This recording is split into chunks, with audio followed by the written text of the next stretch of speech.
Había una vez una ciudad eterna, Roma.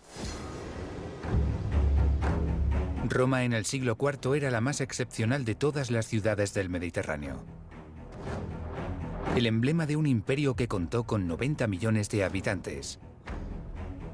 Eso representaba cerca de la mitad de la población mundial. Lo maravilloso es que esas colinas, que no eran nada al principio, se convirtieron en la capital del mundo mediterráneo. Vais a descubrir el aspecto de Roma en la antigüedad y a comprender mejor cómo los romanos pudieron construir tantos monumentos considerados como obras maestras. Es normal preguntarse cómo los romanos pudieron hacer todo eso. En los orígenes de su éxito estuvo la innovación, al crear un material revolucionario, el hormigón. Este sorprendente material, como es el hormigón romano, tiene como gran ventaja el poder ser fabricado por personas poco cualificadas. El Panteón, el templo de todos los dioses construido hace 2000 años, se corona con su cúpula de 43 metros de diámetro con un peso de 4.535 toneladas, equivalente a 16 Airbus A380. Pero ¿cuáles fueron los secretos de su construcción? Su arquitectura es extraordinaria. No se había visto nada parecido en la antigüedad. El Panteón es lo más majestuoso que habían concebido hasta entonces. Nunca habían construido una cúpula tan grande como esa. Las innovaciones arquitectónicas iban acompañadas de maravillas de la ingeniería.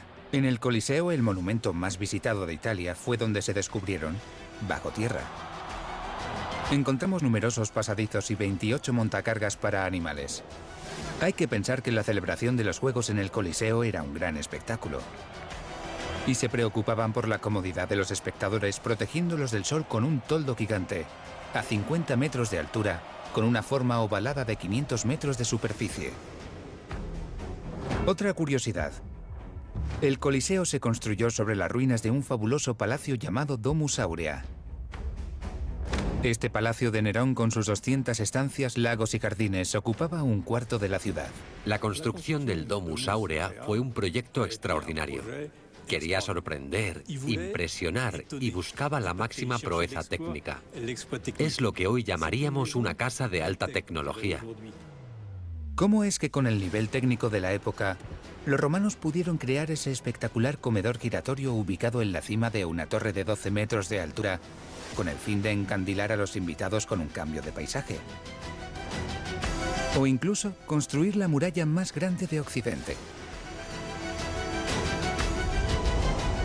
Y levantar decenas de miles de edificios, los primeros en alcanzar más de 6 plantas. Eran como los pisos modernos. Esto es Roma con su impresionante pasado, lista para revelar algunos de los secretos de su construcción. Es colosal, es una auténtica megalópolis. Roma como nunca la habían visto.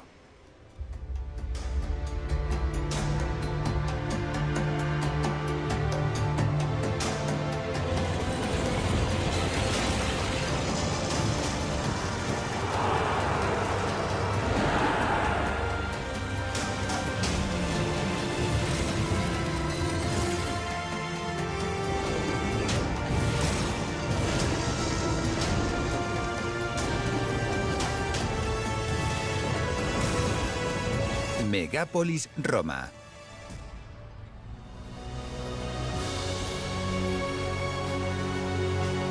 Fundada hace más de 28 siglos en el centro de Italia, a 30 kilómetros de una desembocadura al mar, en un enclave de 7 colinas. Roma está considerada como la segunda cuna de la civilización occidental, después de Atenas. La ciudad más poblada de Italia cuenta hoy en día con 4.300.000 habitantes en el área metropolitana. Roma es también la tercera ciudad más visitada del mundo, con más de 10 millones de turistas extranjeros al año.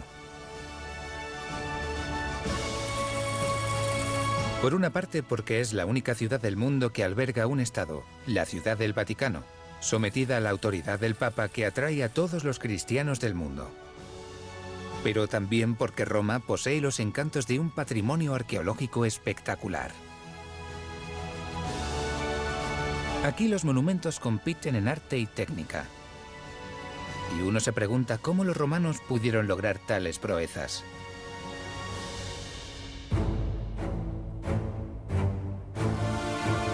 Han conseguido lo imposible, como este monumento único, el más completo y mejor conservado de la antigüedad, el Panteón. Su arquitectura es extraordinaria. Nunca se había visto nada parecido en la antigüedad. Un lugar gigantesco en el que el espacio y la luz dominan, con esa forma circular totalmente original que enseguida se copió en varias construcciones del Renacimiento. Situado en la Plaza de la Rotonda, en el centro histórico de Roma, el Panteón simboliza la voluntad de acoger todas las religiones del imperio, juntando a todos sus dioses en un único templo. El Panteón está cubierto por una cúpula de 43 metros de diámetro que pesa 4.535 toneladas. Es la más grande de todo el Imperio Romano. Su destino será servir de modelo arquitectónico para la perfección. El Panteón lleva en pie más de 2000 años. Todo empieza con un plan inédito. El templo, concebido en dos partes, consta de dos tipos de construcciones, dos formas diferentes. Una rectangular y otra circular. No se había visto antes algo así. Lo impresionante del Panteón es que es un logro arquitectónico para provocar sorpresa. Así, cuando miramos hacia arriba, vemos un templo. Apenas vemos la cúpula trasera. Casi nada.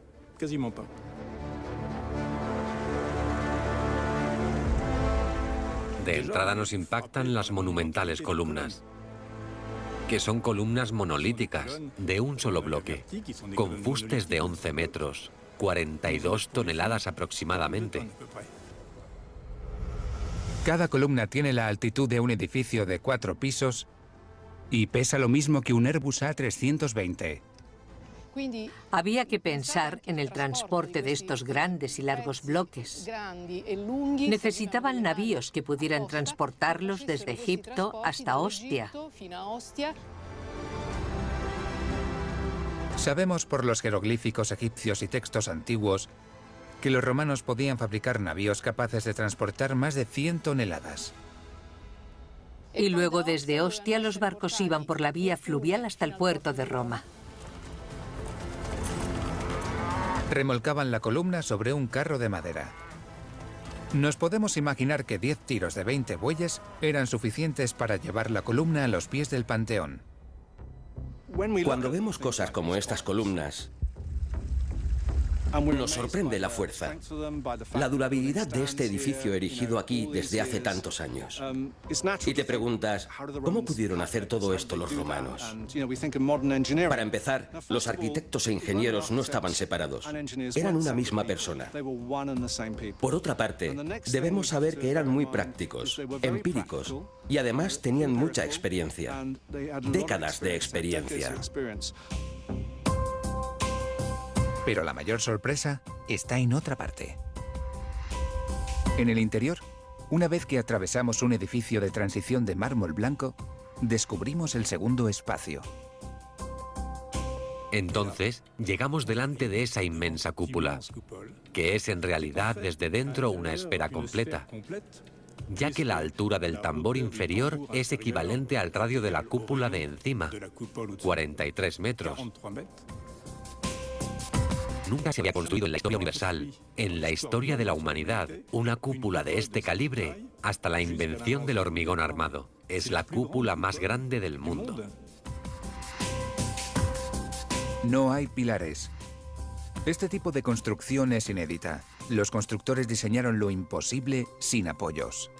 Hay que situarse para entender que los constructores romanos tuvieron la idea de utilizar el volumen de una esfera, creando así una forma totalmente nueva. ¿Cómo pudieron los romanos producir esta maravilla? Utilizando un nuevo material revolucionario, el hormigón. El hormigón armado supuso sin duda una revolución en las construcciones romanas. Por un lado está su composición. El hormigón romano es una mezcla de cal, arena, agua por supuesto y áridos. Básicamente, se trata del hormigón moderno. Ese sorprendente material, como es el hormigón romano, tiene como gran ventaja el poder ser fabricado por personas poco cualificadas. Y además, los romanos descubrieron que cuando se le añade a esta mezcla puzolana, que es una piedra volcánica, o tejoletas, las tejoletas son fragmentos de tejas o ladrillos triturados. Pues la unión de la cal y la puzolana o tejoleta produce una reacción química que hace que cuanto más agua recibe esta piedra, más sólida e impermeable se vuelve. El cemento romano revolucionó la construcción. Permitía hacer todo a lo grande, rápido y bien. Para construir, los romanos utilizaban dos revestimientos. Dos muros de ladrillo con piedrecitas o guijarros dentro.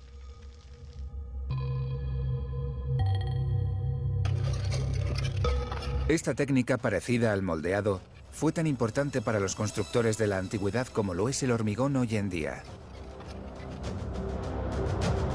El cemento romano libró a Roma de la herencia griega de la línea recta. Gracias a esto, pudieron perfeccionar el arco y la bóveda. Unos elementos que definieron sin duda a la arquitectura romana y se extendieron en todos los edificios grandes. El diseño del Panteón es revolucionario, sobre todo por su forma circular, pero no solo por esa forma y su planta, sino también por su techo, ya que esta extraordinaria cubierta con forma de cúpula se sostiene sola. Simboliza la bóveda celeste, la casa de los dioses. Su peso es de 4.535 toneladas, lo que equivale a 16 Airbus A380. Pero ¿cómo pudieron los romanos construir cúpulas de esa altura tan espectacular? Nos podemos imaginar la creación de la cúpula en varias etapas.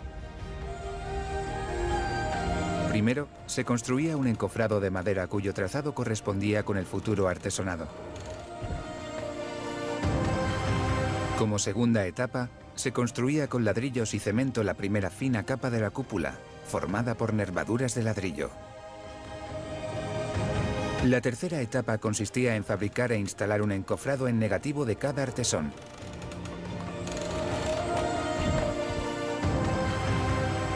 Solo quedaba verter el hormigón en grandes cantidades y revelar el resultado una vez desencofrado. La cúpula constaba de 140 artesones. Los alvéolos se descentraron deliberadamente para incrementar el efecto de perspectiva del visitante y añadir altura al templo, haciéndolo aún más impresionante.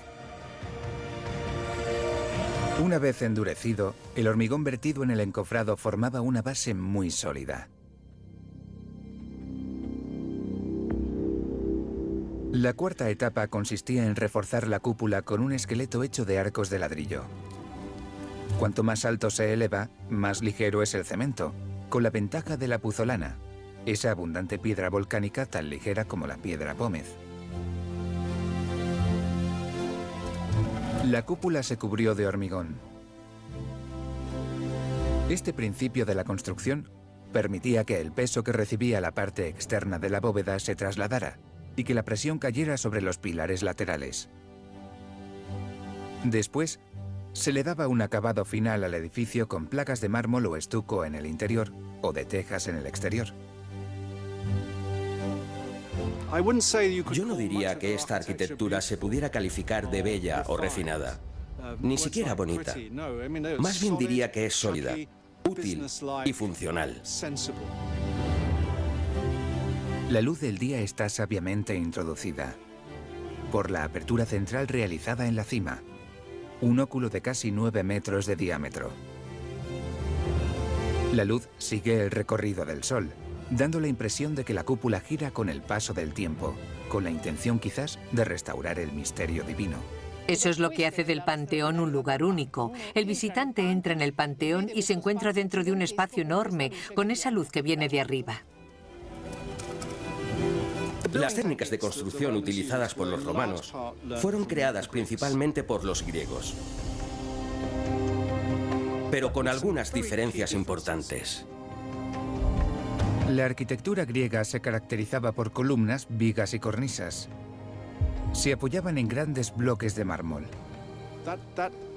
Los romanos adoptaron una técnica totalmente distinta, que consistía en coger trocitos de mármol, en lugar de grandes bloques.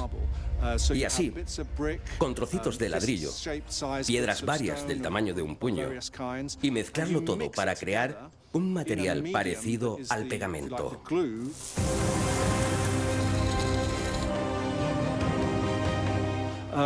El Panteón era lo más majestuoso que habían concebido hasta entonces. Nunca habían construido una cúpula tan grande como esa. Hay que tener en cuenta que el edificio ha sufrido algunas grietas bastante graves. Es un milagro que no se haya caído, y probablemente se alarmaron por estos problemas, pero aguantó. Nunca habían hecho algo tan grande.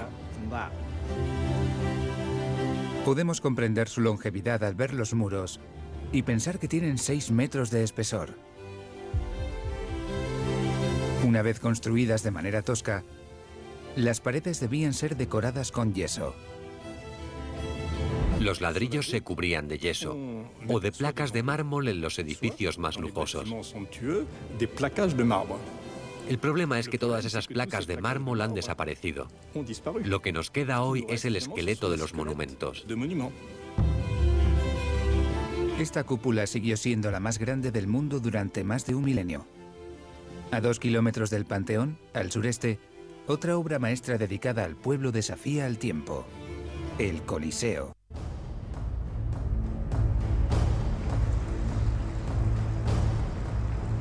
El Coliseo es un emblema de la Roma eterna y único testimonio de las técnicas y la modernidad de los constructores romanos.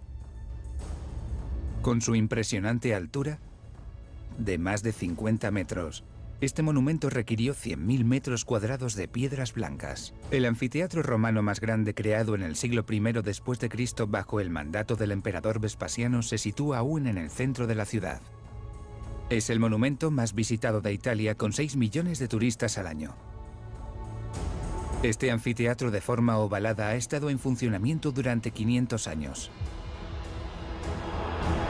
El Coliseo tenía capacidad para más de 50.000 personas. Un estadio de fútbol grande y moderno alberga más o menos al mismo número de espectadores. Construido para distraer al pueblo, el Coliseo fue un lugar de espectáculos para los romanos, del cual hoy vemos tan solo el 35%. Las columnas de la fachada son un auténtico catálogo de los 3 famosos estilos griegos: son dóricas, jónicas y corintias. El Coliseo necesitó 8 años de construcción y 2 años de retoques finales.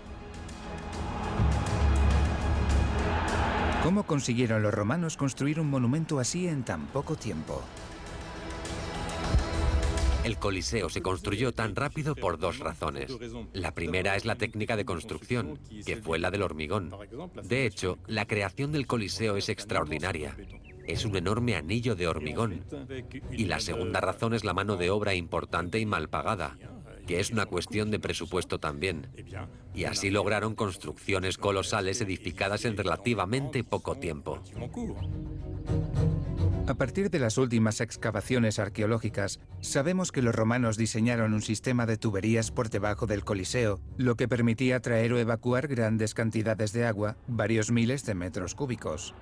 Un agua que se utilizaba luego en los espectáculos. Después de las tuberías, se establecieron los cimientos. Se trata de cimientos enormes que forman una especie de anillo sobre el que se depositó la estructura. Es impresionante, un anillo de hormigón inmenso, de 6 metros de grosor. A cada lado del anillo excavado, se construyeron 2 muros de ladrillo de 12 metros de altura por 3 de ancho. Y vertieron el hormigón, vertieron metros y metros cuadrados de hormigón dentro de la estructura. Después, desde un eje que irradiaba desde el centro de la arena, se construyeron los pilares de piedra. Al igual que los griegos, los romanos utilizaban máquinas elevadoras para las construcciones grandes.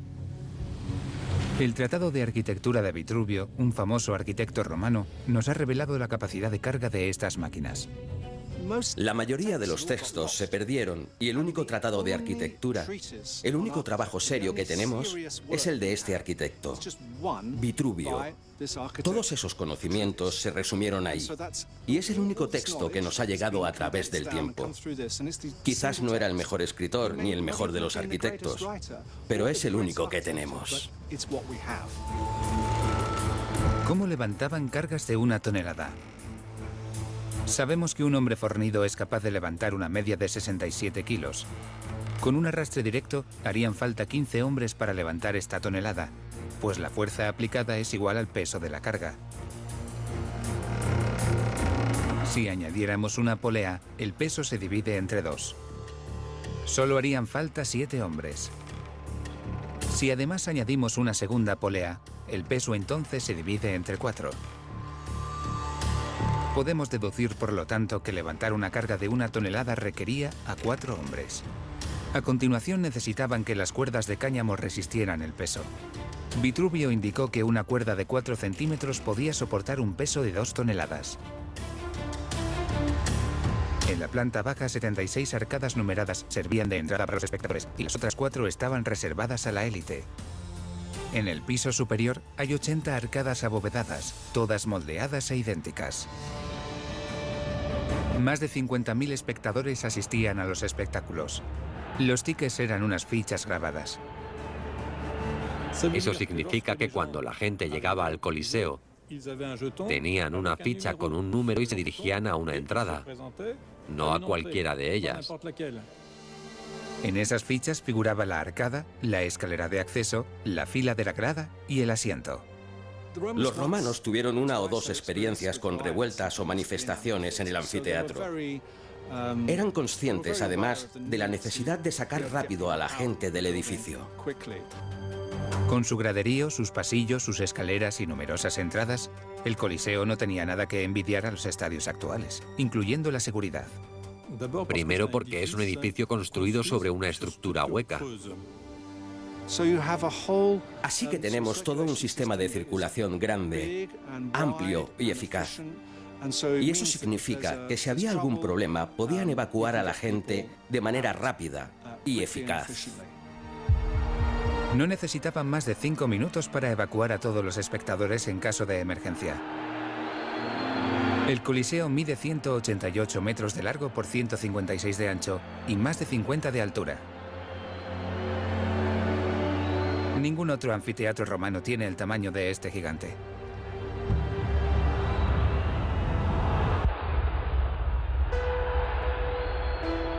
Aquí crearon los romanos las bambalinas más grandes de Roma. Un complejo de galerías increíbles, con cientos de personas ocultas, ascensores, gladiadores y fieras que participaban en estos asombrosos espectáculos. Al pueblo le apasionaban estos espectáculos. Eran los más populares de la época, con, por supuesto, luchas y combates de gladiadores. Por la mañana se asistía a combates de hombres contra animales salvajes. Se luchaba contra leones, contra tigres, elefantes e incluso animales marinos. A mediodía disfrutaban de la presencia de bestias para hacer ejecuciones de condenados a muerte, que eran devorados por los animales, pero en esta ocasión ellos no peleaban, sino que estaban atados y desarmados. Y por la tarde había combates de gladiadores que podían, por supuesto, sufrir heridas o incluso la muerte, pero siempre eran arbitrados y por parejas, un gladiador contra otro. El espectáculo se desarrollaba en un escenario gigante de 86 metros de largo por 54 de ancho, con una elevación de 4,5 metros. La parte subterránea del Coliseo la atravesaba un eje principal. Esta red de galerías, hoy en día visible, nos demuestra cuánto se parecía el Coliseo a un auténtico queso gruyère, formado por pasadizos y salas para depositar los materiales de mantenimiento. Contenían además los bastidores de los espectáculos. El suelo estaba cubierto por una capa de tierra de unos 20 centímetros de espesor. Contenía en algunas zonas unas plataformas móviles de madera que hacían aparecer desde escenarios subterráneos una gran cantidad de efectos. Hacer que surgieran animales de repente o gladiadores dejaba a los espectadores boquiabiertos. Esta maravilla fue posible gracias a los ascensores. En la parte subterránea del Coliseo, llamada Hipogeo, se encontraban un sinfín de pasadizos y 28 montacargas para los animales. La jaula de madera medía 1,80 m por 1,40 m, por 1 metro de altura. Pesaba 500 kilos y podía soportar 300 de peso. Se alzaba a 7 metros de altura gracias a 8 hombres. Las fieras accedían a una rampa que daba a la arena, creando el efecto sorpresa. Podía tratarse de leones, panteras o incluso de osos. Hay que tener en cuenta que la celebración de los Juegos estaba considerada como un gran espectáculo. En algunos espectáculos se representaban escenas de la mitología en las que alguien moría. Y la persona que moría era alguien que por desgracia había sido condenada a muerte. Gracias a maquinarias ingeniosas, los decorados parecían salir de la nada. También se subían por estas plataformas montañas falsas, piedras falsas y árboles, para añadir un toque de decoración al escenario. Era un espectáculo verdaderamente grandioso. El emperador Tito, famoso por haber ordenado 100 días de juegos seguidos, sacrificó a 5.000 animales el día de la inauguración del Coliseo. Al este del Coliseo se encuentra la escuela de gladiadores más grande de Roma. Conectaba directamente con el Coliseo por un túnel subterráneo. Esta prestigiosa escuela se llamaba Ludus Magnus. Hoy solo queda una porción del ruedo que servía para el entrenamiento de los gladiadores y algunas habitaciones. Podía acoger a 3.000 espectadores. Alrededor de la arena aún se pueden ver 14 habitaciones. Suponemos que estas salas eran alojamientos. Los gladiadores eran esclavos u hombres libres contratados. Se trataba de un edificio rectangular de ladrillo de 100 metros de largo por 180 de ancho.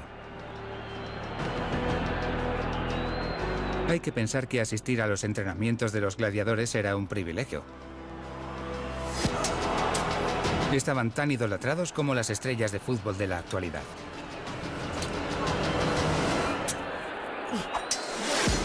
Sorpresa. Se procuraba mantener el misterio, y gracias a este túnel los gladiadores de la escuela entraban en secreto a los bastidores del Coliseo. Ludus Magnus es uno de los ejemplos de las increíbles infraestructuras que se diseñaron con el fin de crear la magia de los grandes espectáculos del Coliseo. Los arqueólogos han descubierto otras 3 escuelas de gladiadores en edificios reformados. La morgue, la armería y otros edificios para el almacenamiento de decorados o de maquinarias escénicas de combate también estaban cerca del Coliseo.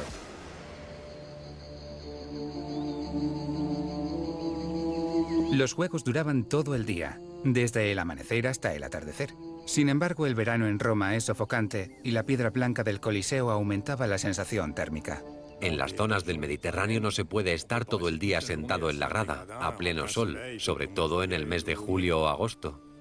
Al ver que era un lugar sofocante, tuvieron que encontrar rápido una solución. Los romanos resolvieron la incomodidad con un impresionante toldo gigante. La superficie total de este velum era de 22.000 metros cuadrados y pesaba 12 toneladas. Lo accionaban cientos de hombres. Gracias a los historiadores, hoy es posible realizar una reconstrucción de este velum. ¿Cómo consiguieron los romanos extender un parasol a 50 metros de altura para cubrir un óvalo de 500 metros? Primero había un anillo central de cuerdas, que se subía con un sistema de cuerdas de sujeción que iba por encima de las gradas, atadas a unas poleas que había en los mástiles, unos mástiles que estaban por todo el borde del anfiteatro. Esos huecos de tamaño no muy grande van de la mano con los que se han encontrado 2 metros por debajo del borde. Hay en total 240. Eran un apoyo sólido para los 240 mástiles que pasaban por esos agujeros, puestos alrededor de todo el anfiteatro. Esos mástiles de unos 20 metros de altura sujetaban los toldos extraíbles que solo dejaban al descubierto un anillo central. En los espectáculos, sobre esa telaraña de cuerdas, se desplegaban las telas de lino sobre el Coliseo. Era increíble porque cubrían unos 22.000 metros cuadrados. Si a eso le sumamos el peso de las telas, el peso de las cuerdas de sujeción, las poleas y todo eso, alcanzaban las 12 toneladas. Es algo tremendo. Y cada sector lo manejaba al menos una persona. O sea que si había 240 sectores de telas, eso suman al menos 240 personas, más los oficiales que daban las órdenes y los músicos que las transmitían. Seguramente con trompetas o cornetas, podemos suponer que había al menos 300 personas a lo alto del Coliseo para manejar el velum. Las cuerdas estaban sujetas a cabestrantes ubicados en el exterior en unos postes de amarre. 5 postes siguen en pie hoy en día. Y los agujeros que tienen nos indican cómo estaban colocados los cabestrantes.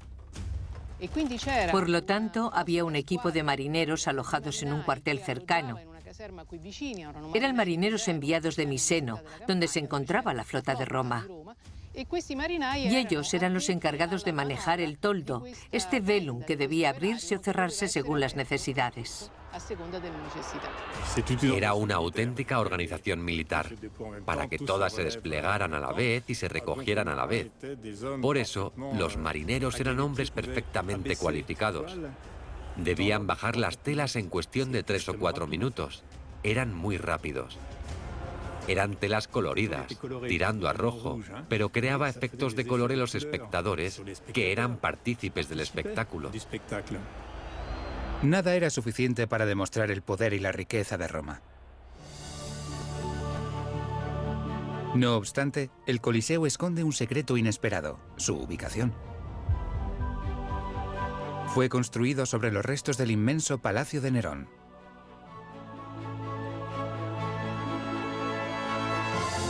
Nerón había ideado una vivienda personal excepcional que solo un emperador se podía permitir: la Casa Dorada, o Domus Aurea en latín.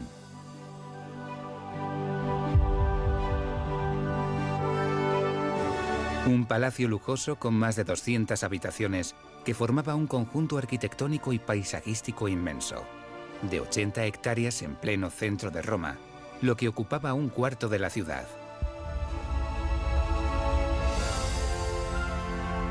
La construcción de la Domus Aurea fue un proyecto extraordinario. Extraordinario desde el punto de vista financiero. Muchos autores coinciden en que Nerón invirtió cantidades obscenas.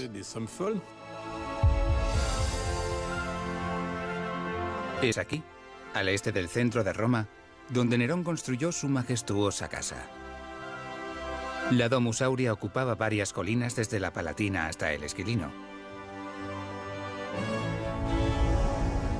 Ha desaparecido casi al completo, pero este palacio sigue siendo mítico. Su construcción supuso problemas inéditos. Fue un reto para los constructores. Es a la vez un conjunto de edificios, jardines y logros tecnológicos. Es lo que hoy llamaríamos una casa de alta tecnología. Quería sorprender, impresionar y buscaba la máxima proeza técnica.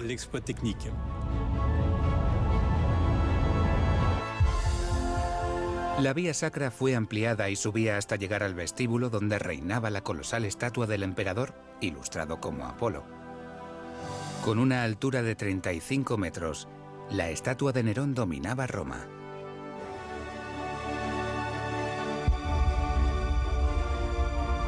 Si los pórticos de las columnas ya eran un lujo, aquí se triplicaron por los 3 lados, alcanzando un total de 1 kilómetro.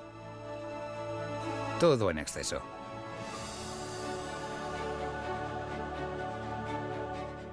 La fachada principal estaba orientada al sur para aprovechar el recorrido del sol. El invitado descubría entonces un lago artificial rectangular rodeado de habitaciones del servicio. Había baños y fuentes monumentales que requerían cantidades enormes de agua. Naturalmente, un edificio como la Domus Aurea necesitaba muchísima agua. Solo para el Stadium, el lago que construyó Nerón justo en la plaza del Coliseo, se necesitaba mucha agua. En aquella época, al final de la era imperial, Había 11 acueductos que llevaban agua hasta Roma y traían más o menos 1 millón de metros cúbicos de agua a diario. Si contamos con que había 1 millón de habitantes, cada romano consumía aproximadamente 1000 litros de agua, cantidad bastante más elevada que la que consumimos hoy en día. Actualmente nuestro consumo promedio de agua es de unos 150 litros al día por habitante, casi 7 veces menos que el de los romanos en el siglo IV después de Cristo.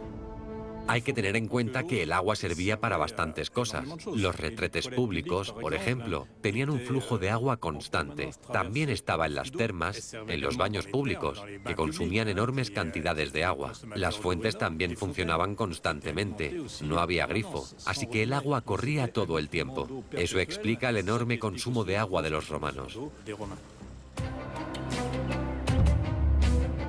Era indispensable regular el abastecimiento de agua de este palacio. Los romanos ya habían agotado todas las fuentes y los ríos de los alrededores. Por tanto, tuvieron que alejarse de Roma para encontrar agua. Y fue a 60 kilómetros donde encontraron una fuente natural. Comenzó entonces la construcción de un acueducto. El agua atravesaba el campo de manera subterránea, antes de volver a la superficie por un conducto escondido en la parte superior de los amplios arcos del acueducto. El acueducto atravesaba la ciudad para acabar no muy lejos de la residencia de Nerón. Aquí encontramos el pabellón de la colina del Opio, el más conocido con 240 metros de restos, hecho de ladrillo y hormigón con cúpulas. Se han descubierto habitaciones inmensas de más de 10 metros de altura. Son numerosas salas de lujo y de recepción. El lujo y las novedades arquitectónicas iban acompañadas de maravillas de la ingeniería en este palacio. Y así nace, en medio de los viñedos, un ambicioso proyecto, el mítico comedor giratorio de Nerón, un claro ejemplo de la genialidad romana. Las ruinas que quedan hoy no son más que los cimientos con la forma de la torre. Había una torre con una columnata en la cima y dentro un comedor que giraba constantemente. Eso es algo extraordinario. Suetonio, un historiador romano del siglo I después de Cristo, lo describía así. El comedor principal era redondo y giraba sobre sí mismo día y noche, imitando el movimiento de la tierra. Pero, ¿cómo funcionaba el mecanismo de este comedor giratorio? Françoise Bildier, una arqueóloga francesa, lo recreó en el año 2007. Y ahora entendemos cómo se hizo este comedor giratorio. Era una torre de 12 metros de alto, en cuya cima se instaló una plataforma giratoria de unos 12 metros de diámetro. Eso hacía que girara todo el rato, lentamente. Se pueden proponer hipótesis en 3D para averiguar el aspecto del edificio. Hay que tener en cuenta que hubo 3 problemas a los que se enfrentaron los constructores romanos. El primero, la elección de un diseño arquitectónico adaptado. El segundo, inventar un mecanismo que garantizara la rotación fluida de la plataforma giratoria. Y el tercero, determinar el motor que consiguiera un movimiento continuo. Para empezar, la elección de una torre fue mayoritaria. Compuesta por un pilar central circular de mampostería maciza de 4 metros de diámetro, unido por 8 arcos a un muro anular de más de 2 metros de grosor que rodeaba todo el edificio. Una puerta en el pilar central daba a una escalera de caracol que conectaba la planta baja con el primer piso. Es la primera vez que ha aparecido una escalera de este tipo, una escalera helicoidal de servicio de 75 centímetros de ancho. En segundo lugar, había que resolver la rotación fluida de la plataforma que domina la torre. En la cima, y justo en el centro de la estructura, había un agujero de 13 centímetros de diámetro y 30 de profundidad que indica la ubicación del eje central. Había otras hendiduras situadas de manera simétrica que sin duda contenían esferas de bronce. Estas esferas, colocadas sobre una capa fina de arcilla, tenían 2 aletas que las fijaban a la plataforma de madera. Funcionaba como los rodamientos de bolas. Encima, un suelo móvil giratorio bastante complejo, adornado con madera de calidad. En tercer lugar, había que encontrar una fuerza motriz que garantizara el movimiento regular de este comedor. El suelo móvil se accionaría con un mecanismo, un molino hidráulico. Una vertiente especial del acueducto Aqua Claudia conducía el agua hasta este gran molino, encargado de transmitir la fuerza del agua al suelo móvil a través de ejes de transmisión provistos de engranajes. Este comedor giraba a un ritmo muy lento. Tardaba unas 2 horas en dar un giro completo, para que los comensales pudieran disfrutar de los distintos paisajes sin estar indispuestos. Todas estas instalaciones eran absolutamente increíbles. Así era la Domus Aurea. No solo una construcción sorprendente por su extensión, sino también por sus instalaciones tecnológicas. Este palacio único fue destruido unos años después de la muerte de Nerón. Los monumentos imperiales son muy lujosos, pero la arquitectura romana se caracteriza por su funcionalidad y utilidad. Y la defensa de la ciudad fue uno de los primeros ejemplos de ello. Roma conserva los restos de 2 murallas. La muralla serviana, que es la más antigua, y la muralla más grande de Occidente, la muralla aureliana. La muralla serviana fue construida en el siglo VI a.C. y fue el primer logro. La fortificación reemplazó a una empalizada más antigua de madera y arcilla. Gran parte de la muralla puede verse al salir de la estación de autobuses de Termini. Se pueden contemplar los muros. Estaban hechos de grandes bloques de toba amarillenta que provenía de la zona del Tíber. La toba es una piedra de origen volcánico, porque Roma está situada entre 2 volcanes. Está construida en opus quadratum, es decir, con bloques colocados unos encima de otros en línea recta y sin cemento, unidos mediante grapas de metal. La muralla tiene 3,70 metros de ancho y alcanza los 7 metros de altura. Contaba con 16 puertas de acceso.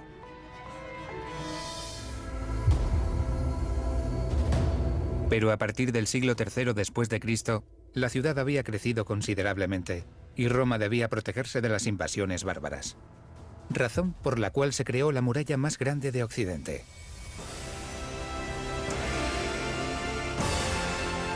El emperador Aurelio ordenó su construcción. Se convirtió en la obra más grande del siglo en Roma. Los muros se terminaron en apenas 5 años. La impresionante muralla se extiende a lo largo de 19 kilómetros y rodea un área de 14 kilómetros cuadrados. Fue construida con la técnica de moldeado. 2 paredes de ladrillo forman el exterior de la muralla y en medio vertieron hormigón romano. Tiene un grosor de 3,5 metros y entre 8 y 10 metros de altura, reforzada con torres colocadas cada 30 metros para defender la ciudad. En el año 500 después de Cristo, la muralla poseía 383 torres, más de 7.000 almenas y 18 puertas principales.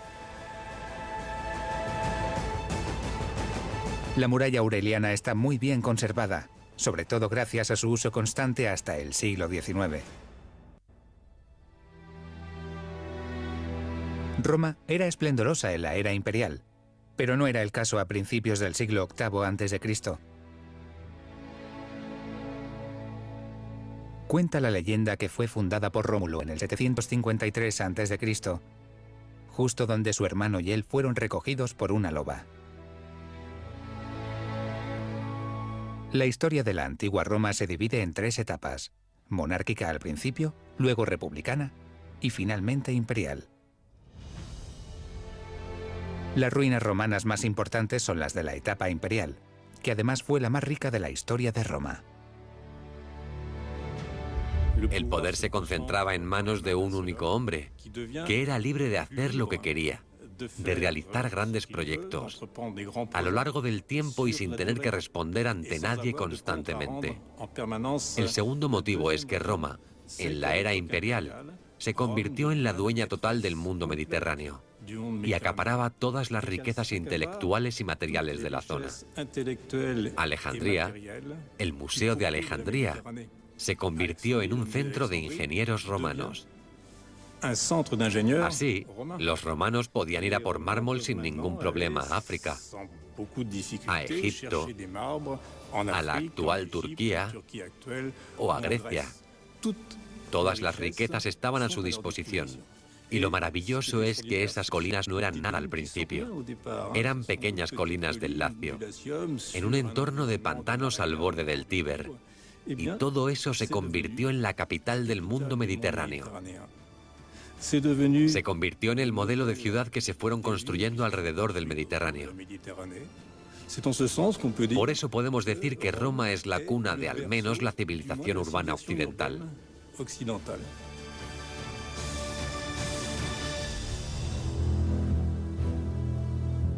El imperio de Roma alcanzó dimensiones de 3 millones de metros cuadrados y su autoridad se extendió a 90 millones de habitantes. Roma fue la ciudad más poblada del mundo antiguo. Se cree que en el siglo I a.C. había alrededor de 1 millón de habitantes en Roma. Es algo colosal. Es una auténtica megalópolis, teniendo en cuenta que Roma es 6 veces más pequeña que la ciudad de París.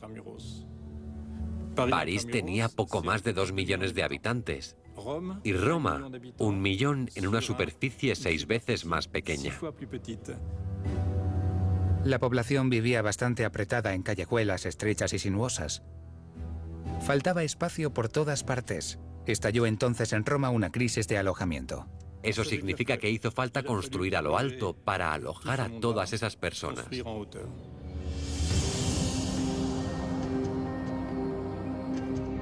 Los romanos fueron los primeros en construir edificios de hasta 21 metros de altura.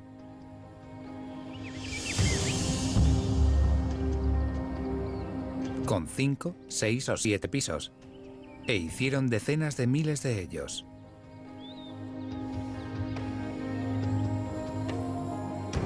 Los restos que hay a los pies de la colina capitolina son únicos. Son los únicos vestigios de un barrio con edificios de apartamentos de la antigua Roma. Un edificio destinado a la clase baja. Los llamaban insulae. Era el nuevo modelo urbano diseñado para las grandes ciudades. Entonces, se dieron cuenta de que tenían que construir verticalmente, y sus edificios eran como los pisos modernos. Y lo que podemos ver en la actualidad son los restos de los pisos superiores. El primer piso y la planta baja están a 9 metros bajo tierra. Según algunas investigaciones, 380 personas habrían vivido en este bloque de pisos. La construcción de ladrillo permitía hacer edificios de varios pisos, y así fue como nacieron las insulae, es decir, unas islas que son edificios de varios pisos destinados a alojamientos. No son viviendas de lujo, sino apartamentos normales, viviendas para el pueblo. Y eran como pueblos de por sí. Desde la perspectiva de la gente de la antigüedad, era algo sorprendente. Cuando llegaban a Roma, veían edificios que podían tener 6 o 7 plantas. Los inquilinos más pudientes vivían en la planta baja. Es al contrario que ahora. Y es por motivos lógicos. No había ascensores. La segunda razón importante era que no había abastecimiento de agua en los pisos superiores. Los inquilinos debían hacerse con cántaros y jarras y llenarlos en las tinas que había bajando la escalera, probablemente con agua de una de las 1.352 fuentes de la ciudad. Y la tercera razón es que se utilizaba mucho la madera en estas construcciones y los incendios eran muy frecuentes. El fuego era un grave problema para las construcciones tradicionales cuando estaban hechas de madera. Y siempre había madera, en los techos o en los suelos. Así que cuanto más alto vivían, más peligroso era. Para calentarse y para cocinar tenían braseros portátiles y lámparas de aceite para alumbrar. Y es comprensible que tanto con esos braseros como con las lámparas de aceite, que se colgaban donde fuera, que se transportaban a mano o que se posaban en los muebles, el mínimo vuelco podía acabar en una catástrofe. En la era imperial se contabilizaron más de 46.000 insulae.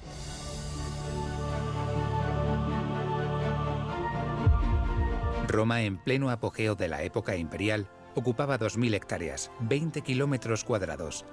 Era la megápolis más grande de Occidente, una capital extraordinaria. Un modelo para todos los pueblos del Imperio Romano que nunca fue tan extenso. Las cifras dan vértigo.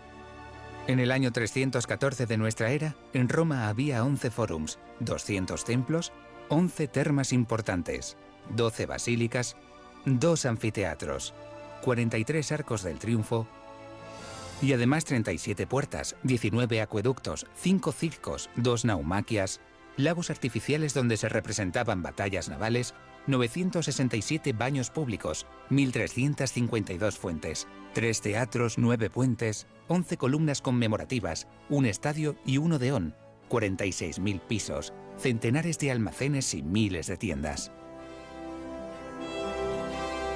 La ciudad más impresionante del Mediterráneo antiguo y la más grande de todas. Roma siempre será el símbolo del poder del Imperio Romano y un ejemplo de excelencia arquitectónica. La calidad del hormigón romano, las nuevas formas de ahorrar espacio, las numerosas innovaciones junto con una perfecta maestría técnica y el talento de sus artistas nos dejan un patrimonio único y universal, con ese duomo que reúne a todos los dioses en pie para siempre. Con la conmovedora belleza perdida de la Domus Aurea, el grandioso palacio de Nerón fruto de su megalomanía. O incluso podemos seguir soñando delante del Coliseo y sus maravillas de ingeniería. La arquitectura romana no deja de sorprendernos, poniendo la tecnología al servicio de un estilo de vida romano. Supo combinar la funcionalidad con la grandeza, con el lujo y la belleza. Para siempre.